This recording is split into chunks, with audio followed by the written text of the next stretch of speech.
Marcos capítulo 6, verso 45, está escrito: Logo em seguida, Jesus insistiu com os discípulos que entrassem no barco e fossem adiante dele para Betsaida, enquanto ele despedia a multidão. Tendo-a despedido, subiu a um monte para orar. Ao anoitecer, o barco estava no meio do lago e Jesus se achava sozinho em terra. Ele viu os discípulos remando com dificuldade, porque o vento soprava contra eles. À alta madrugada, Jesus dirigiu-se a eles andando sobre o lago e estava já a ponto de passar por eles. Quando o viram andando sobre o lago, pensaram que fosse um fantasma e então gritaram, pois todos o tinham visto e ficaram aterrorizados. Jesus, porém, imediatamente lhes disse: Tenham coragem, sou eu, não tenham medo. Então subiu no barco para junto deles e o vento cessou. E eles ficaram atônitos, pois não tinham entendido o milagre dos pães. O coração deles estava endurecido. Apesar de ser um texto bastante conhecido, os discípulos de Jesus, eles tiveram muitas oportunidades de vivenciar momentos incríveis com o Senhor Jesus.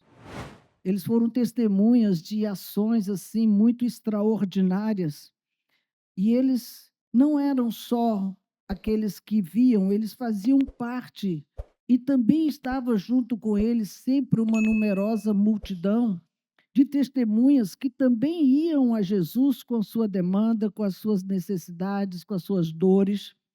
E em cada uma dessas etapas, nós vemos o cuidado que Jesus tinha com os seus discípulos e o cuidado que ele tinha com a multidão. Não era a quantidade de pessoas que fazia Jesus ser exclusivistas e ficar restrito a um grupinho e ser aquela pessoa intocável. Não, Jesus ele nunca agiu como se fosse uma estrela, cheia de meganha ao seu redor para que ninguém chegasse perto dele. Ele nunca fez um milagre para ser um espetáculo, para as pessoas aplaudirem.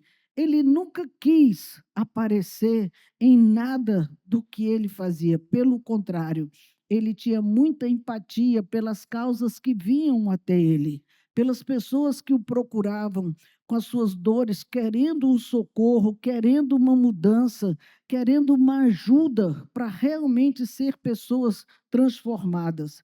Por isso que, depois de Jesus realizar grandes milagres como esse, a Bíblia diz que ele os colocou no barco. O cuidado de Jesus de até obrigar, como na outra versão diz, obrigou os discípulos a entrarem no barco para que eles fossem para o outro lado do mar da Galileia.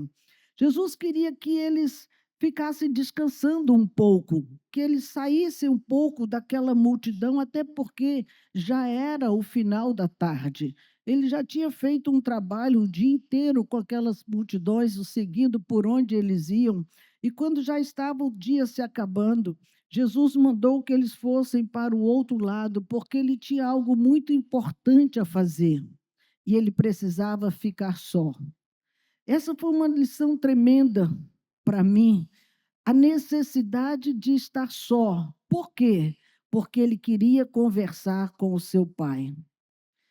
O segredo do sucesso do ministério de Jesus não era só por ele ser o Filho de Deus, mas era o tempo que ele separava para estar junto com o Pai. Em nenhum momento ele tentou fazer o trabalho sozinho, isolado, do seu jeito. Não, eu também sou Deus, eu vou fazer.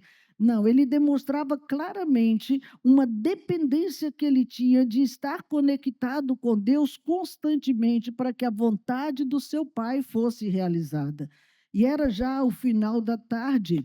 E ele fazia isso, irmãos, com muito prazer. E aqui temos a primeira lição. Líder, discípulos, pastores, apóstolos, surubins, curubins, seja lá o que for, nós precisamos aprender que quem não ora está buscando os seus próprios interesses. Tudo que nós fazemos na nossa independência, nós estamos satisfazendo o nosso próprio ego e não a vontade daquele que nos convocou. Jesus deixou bem claro que ele não tinha interesses pessoais, tudo que ele estava fazendo era amando do Pai, é para satisfazer a vontade do seu Pai, era para estar deixando o seu Pai feliz. Quando você vai para Mateus capítulo 9, verso 36, diz que Jesus, vendo aquela multidão, ele teve compaixão delas. Ele não olhava para a multidão como se fosse: aqui eu vou lucrar muito, aqui eu vou ganhar muito dinheiro, esse povo aqui é um povo bom, é um povo próspero, esse bairro aqui é bom. Não, eu não ganho dinheiro porque esse meu bairro é pobre. Jesus nunca olhou para a multidão querendo a lã e o leite da ovelha. Ele olhava com compaixão para aquelas ovelhas, porque ele as via como ovelhas errantes e desgarradas do rebanho, como ovelhas que não têm pastor. O maior problema da ovelha desgarrada, ela fica vulnerável para que o lobo a tome. O lobo não ataca a manada, ele espera aquelas que ficam isoladas para exatamente pegá-las e se torna uma presa muito fácil para ele. Jeremias capítulo 50, verso 6, ele diz assim: o meu povo tem sido ovelhas perdidas.